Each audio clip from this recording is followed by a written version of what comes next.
लेकिन अगर बात ऊंची हो तो बहुत सारे लोग सुनते हैं। नौकरी करता था, उसके माँ बाप इस दुनिया में नहीं थे, जिंदगी बड़ी परेशानी में चल रही थी। वो जाता था, रोजाना पैसे कमा करके घर आता था, खाना बनाता था, खाता था, सो जाता था। एक दिन उसने देखा कि उसने 4 चपाती और सब्जी बनाई, हाथ मुंह धोकर के वापस आया, तब तक 3 बची। दूसरे दिन भी यही हुआ। तीसरे दिन उसने ध्यान रखा और चूहे को पकड़ लिया। एक चूहा मोटा सा चपाती लेके जा रहा था, चूहे को पकड़ा तो चूहे ने कहा कि भैया मेरी किस्मत का क्यों खा रहे हो, मेरी चपाती तो मुझे ले जाने दो। तो लड़के ने कहा बेटा मेरे पास में ज्यादा पैसा नहीं, सिर्फ 4 मैंने बनाई है चपाती, उसमें से एक तुम ले जा रहे हो, मैं क्या करूंगा, मेरी जिंदगी ने मुझे बेहाल कर रखा है। तो चूहे ने कहा कि तुम्हारे सारे सवालों के जवाब तुम्हें एक इंसान दे सकता है। लड़के ने पूछा कि कौन है? तो चूहे ने कहा कि गौतम बुद्ध है, उनके आश्रम में जाओ, उनसे अपनी जिंदगी के बारे में पूछो, वो तुम्हें रास्ता बताएंगे कि करना क्या है। लड़के ने कहा बहुत बढ़िया बात है, चूहे की बात मान ली। गौतम बुद्ध से मिलने के लिए चल पड़ा, सेठ से छुट्टी ले ली 5-6 दिन की। रास्ता लंबा था, रात हो गई। इस लड़के को कुछ दिखाई नहीं दे रहा था। थोड़ी दूर पर एक हवेली दिखाई दी, वहां गया, जाकर के शरण मांगी। हवेली की मालकिन ने पूछा कि बेटा कहाँ जा रहे हो? तो लड़के ने कहा कि गौतम बुद्ध के आश्रम जा रहा हूं, उनसे मिलने के लिए। तो मालकिन ने कहा कि बहुत बढ़िया जगह जा रहे हो, गौतम बुद्ध से हमारे एक सवाल का जवाब लेकर के आना, अगर वो सवाल का जवाब दे दें। तो लड़के ने कहा जरूर आपका सवाल पूछूंगा, बताइए।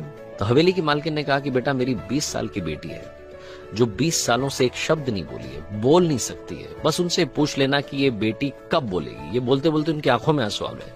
लड़के ने कहा माता जी आप परेशान मत हो, मैं जाऊंगा और आपके सवाल का जवाब जरूर लेकर आऊंगा। लड़का अगले दिन चल पड़ा।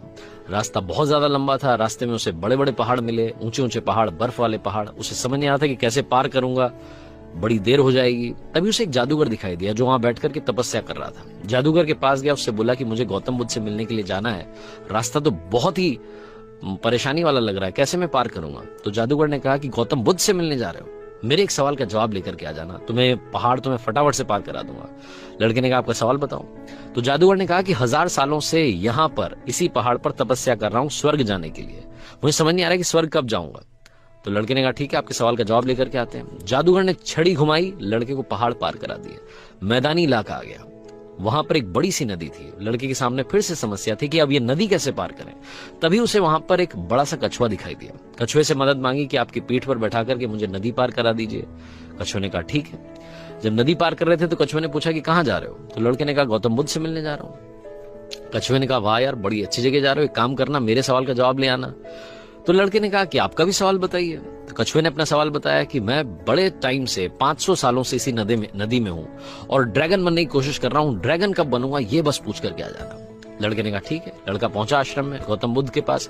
प्रवचन चल रहा था, प्रवचन खत्म हुआ। गौतम बुद्ध ने कहा कि हर कोई मुझसे सवाल पूछ सकता है, लेकिन सिर्फ 3 सवालों के जवाब दिए जाएंगे।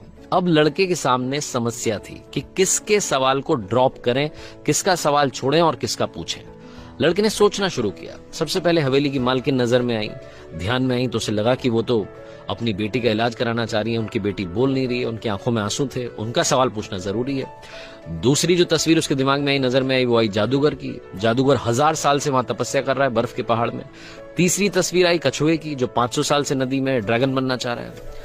फिर लड़के को अपनी तस्वीर नजर आई, जो सेठ के यहाँ पर एक लड़का नौकरी कर रहा है। लड़के ने सोचा कि मैं तो नौकरी कर ही रहा हूँ, खाना खा ही रहा हूँ, ठीक चल ही रहा है, थोड़ी और मेहनत करूंगा, कुछ बदलूंगा। इन 3 लोगों की जिंदगी में बदलाव लाना जरूरी है, इन 3 के सवाल पूछने जरूरी है। लड़के ने गौतम बुद्ध से तीनों के सवाल पूछे। गौतम बुद्ध ने जवाब दिया सबसे पहले हवेली की मालकिन के सवाल का। उन्होंने कहा कि उस मालकिन की जो बेटी है 20 साल की, उसकी जैसे ही शादी होगी वो लड़की बोलना शुरू कर देगी। दूसरे सवाल का जवाब देते हुए गौतम बुद्ध ने कहा कि जो जादूगर है उससे कहना कि वो छड़ी छोड़ दे, जिस दिन उसने छड़ी छोड़ दी, छड़ी का त्याग कर दिया, वो स्वर्ग चला जाएगा। तीसरा सवाल था कछुए का। गौतम बुद्ध ने कहा कि उस कछुए से कहना कि अपना कवच उतार दे, जिस दिन उसने कवच उतार दिया उस दिन वो ड्रैगन बन जाएगा। लड़के ने नमस्कार किया, प्रणाम किया, चल पड़ा वापस। रास्ते में कछुआ मिला, कछुए से कहा कि भैया कवच उतार दो। गौतम बुद्ध ने कहा तुम ड्रैगन बन जाओगे।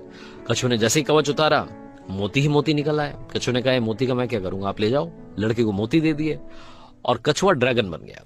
थोड़ा आगे चला तो जादूगर मिला। जादूगर को जाकर के कहा कि भैया आपको छड़ी छोड़नी पड़ेगी, तभी आप स्वर्ग जा पाओगे। जादूगर ने कहा ये लो छड़ी छोड़ दी, ये छड़ी तुम रख लो, मैं स्वर्ग चला जाऊंगा। जादूगर स्वर्ग चला गया। और अब आई बारी तीसरे सवाल की। ये पहुंचा उस हवेली में जहां मालकिन ने सवाल भेजा था। मालकिन से जाकर के बोला कि मालकिन आपका जो सवाल था उसको जवाब मिल गया है, आपकी 20 साल की बेटी की जिस दिन शादी हो जाएगी उस दिन ही बोलना शुरू कर देगी। उन्होंने कहा क्या बात है, तो देर कैसी, मेरे सामने ही तो दूल्हा बैठा है, तुमसे बढ़िया लड़का कौन हो सकता है। लड़की को बुलाया गया, लड़के ने लड़की को देखा, लड़की ने लड़के को देखा, शादी करा दी गई। और जैसे ही शादी हुई, लड़की ने पहली बात बोली कि आप तो वही हो जो उस दिन रात में हमारे यहाँ आकर के रुके थे। लड़की ने बोलना शुरू कर दिया।